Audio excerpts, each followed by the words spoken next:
भारी चाहिँ पुगिसक्यो आलु पाक्नु लाग्छ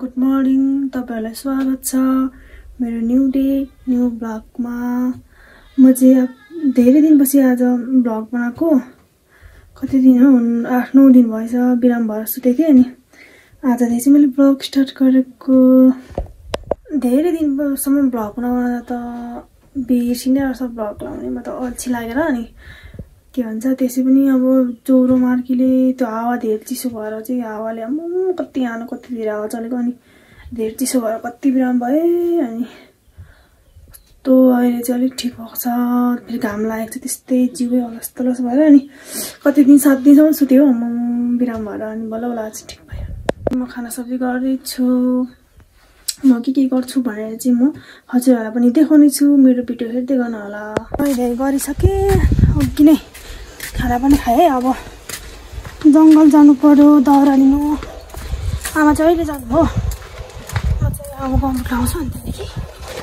जानु पर्यो म चाहिँ यत्तिकै हिँडेको आज चाहिँ छुट्टैमा उयो के भन्छ टाउको दुखेको थियो कति दिन 7 दिन दुख्दा पनि अझै मजाले ठिक भएकै छैन के भयो दुख्यो खै थाहै भएन पुरा यो सबै चर्किरहेको बोजू र आमा चाहिँ के हेर्दै हुन्छ दुईजना त्यहाँनिर के हेर्दै हुन्छ म नि भिडियो बनाउँदै जाँदैछु कि दुईजनै छ कमाले अनि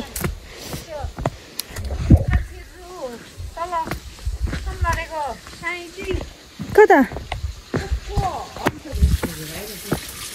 यहाँ चाहिँ पानी नै सबै खुल्लेछ फेरि मजाले नै बनाएन छ नि त अनि आमा त्यो त मजाले बनाएन छ नि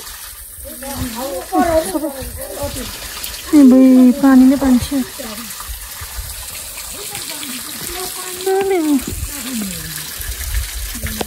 आमाहरू चाहिँ यहाँको खडी हुन्छ तिनीहरू अनि म चाहिँ यहाँ भिडियो बनाउँदैछु कि म त अस्ति सन्दकपुर जाँदा तर त्यस्तो हावा त मैले त जिउँदैमै फर्स्ट टाइम हो जन्मेर यत्रो भयो त्यस्तो हावामा चाहिँ म हिँडेको फर्स्ट टाइम कस्तो चाहिँ हावा चलेको रुखहरू झराएको बाङ बाङ यस्तो मजाले हुन त भयो र नि त सोचे जस्तो चाहिँ भएन किनभने फोनमा चार्ज भएन त्यो दिन अघिल्लो दिन यहाँ कत्रो हावा चलेको थियो अब यहीँ कहिले हावा नचल्ने ठाउँमा त्यो दिन गोठहरू उडाएर घरको टिनहरू उडाएर गरेर त्यो ठाउँमा त सधैँ त्यस्तै हावा चल्छ कस्तो चाहिँ चल्यो होला आफै सम्झिनु न म त अहिले सोच्दा पनि झिरिङ हुन्छ त्यो हावा सम्झेर त यस्तो चल्थ्यो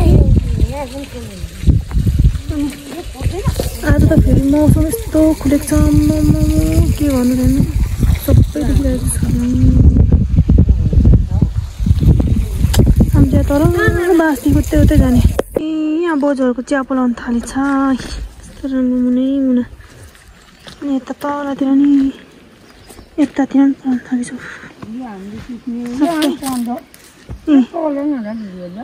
आमाहरूले पछि टिप्नु छ अरे कस्तो त्यहाँ घामले अललिँदै जाँदैछ भर्खर पुगेकै छैन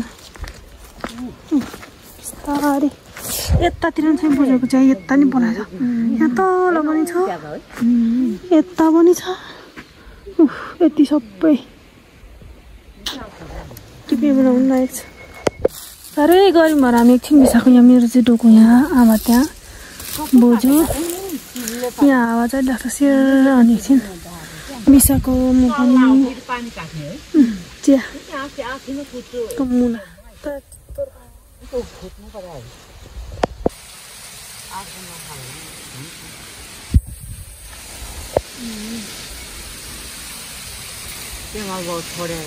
हामीले अस्ति नै कति दिन लाग्यो आमा यहाँ काट्नु कति दिन पुरा हो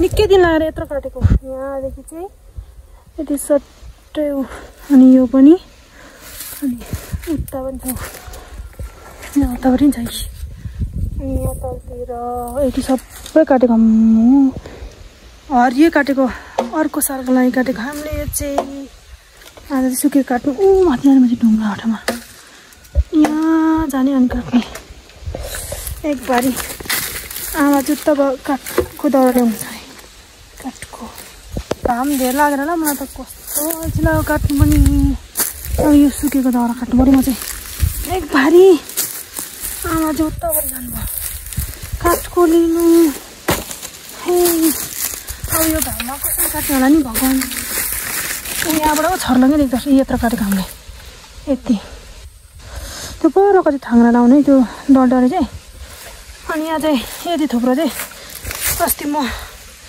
सन्दकपुर घुमेर आएदेखि बिराम भएर काटिनँ आमाले काट्नु भएछ अब यता छ अनि यतातिर सुकेको यही गर्मी छ नि भगवान् बादल भने त कहीँ नि छैन एउटा छिट्टै छैन सबै हावाले कहाँ पुऱ्याएर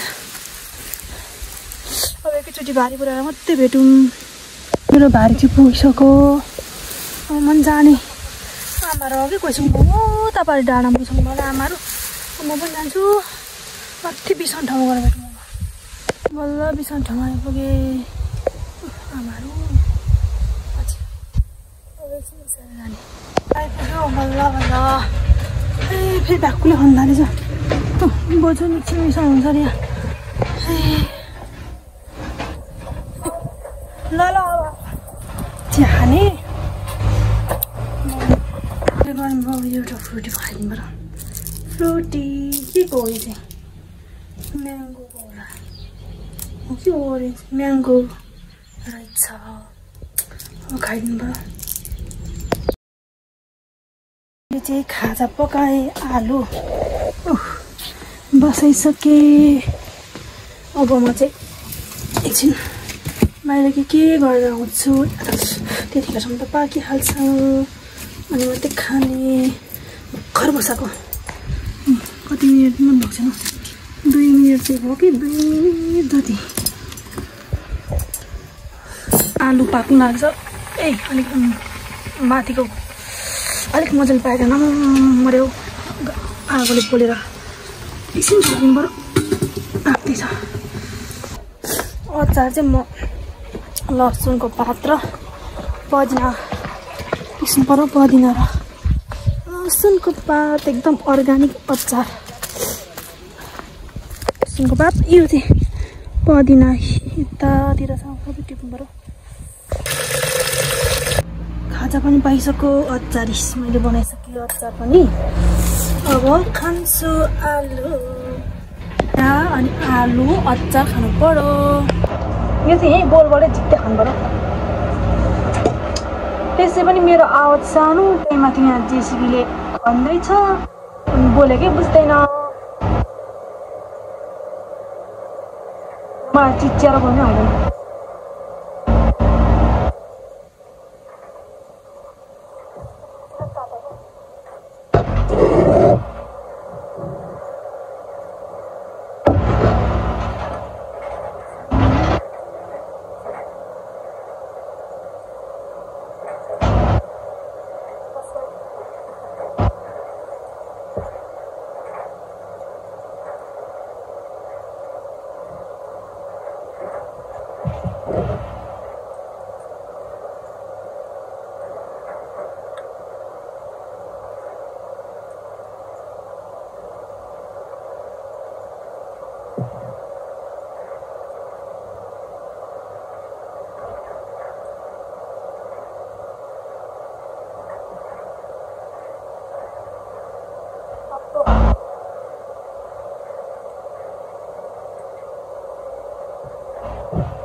नबनाउने जेसिबीले खन्दैछ कत्रो आवाज आएर कि भिडियोलाई डिस्टर्ब भयो क्या भिडियो बनाउँदा अनि बोलेकै बुझेन त्यही भएर नबनाउने खाजा यही आलु र अचार खाँदैछ अनि चिया त्यो खाजा पनि खाइसकेँ अब बेलुकाको लागि दाल बसाउँछु सिमीको के भन्छ घाम चाहिँ उज्यालो न उज्यालो आइरहेको छ कि तर उयो भइसक्यो बजी चाहिँ 3 बजेर 20 मिनट गइसक्यो अब मेरो बेलुकाको स्याङसिङ के काम गर्नु छ अनि बस्छु भयो।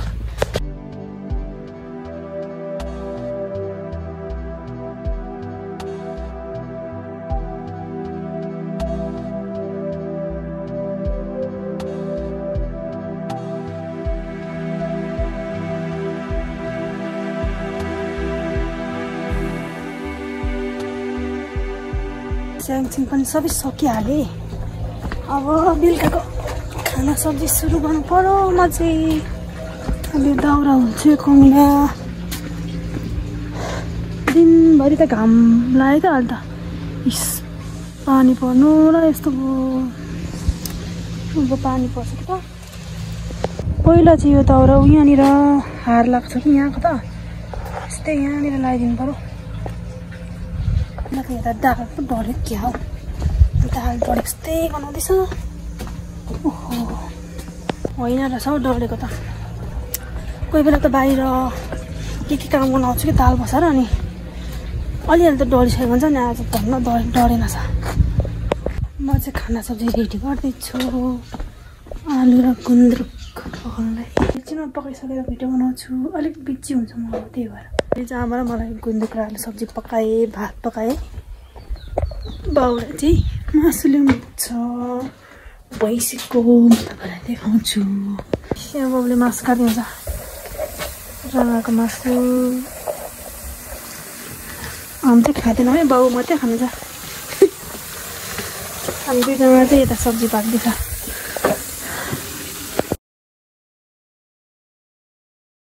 अहिले हाम्रो चाहिँ खाना सब्जी गर्छ कि अब दाल पकाउँछ अनि बाहिर हाल्छ। अनि बाउलाई मासु काट्नु भएको छ, मासु पकाइदिन्छु। बाउले मासु काटेर रेडी बनाइदिनु भएछ।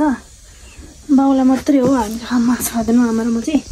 हामीलाई यहाँ सब्जी छ, यहाँ खाना पाकेको छ अनि यहाँ दाल बस्नु आँटेको। उब्रेको चाहिँ यता राख्नु भएछ बाउले भारमा। म चाहिँ अब यहाँ मासु पकाइदिनु आँटेको कराईमा फ्राई गर्दैछु। म चाहिँ यहाँ मासु पाक्दैछ। म चाहिँ बाहिर हन्सीको आगोमा त तातेर गर्नु खाने उजेलामै आमा अघि आएर बस्यो। यहाँ भात खाँदै हुन्छ दुईजनाले। यो बाउको मासु, दाल, हाम्रो सब्जी अँधेरोमा देख्दैन भात।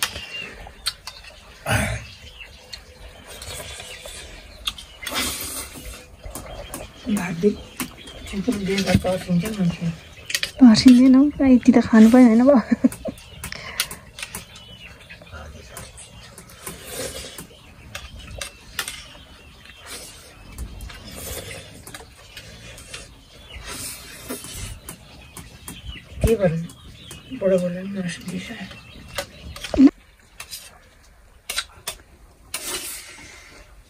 माम पनि खाइसक्यौँ। आमाहरू पनि जानु भइसक्यो माम खाएर। बाहिर गर्दै हुन्छ, म पनि खाएर यहाँ त्यतिकै बसिरहेको छु। अब चाहिँ सुत्नुपर्छ होला, भ्लग पनि गर्नुपर्ने हुन्छ। मैले चाहिँ तपाईँहरूलाई मेरो भिडियो कस्तो लाग्छ हेरेर लाइक टाङ्लाङ कमेन्ट सेयर सब्सक्राइब गर्न चाहिँ नबिर्सिनु होला। भोलि न्यू डे न्यू भ्लग लिएर आउनेछु। By by.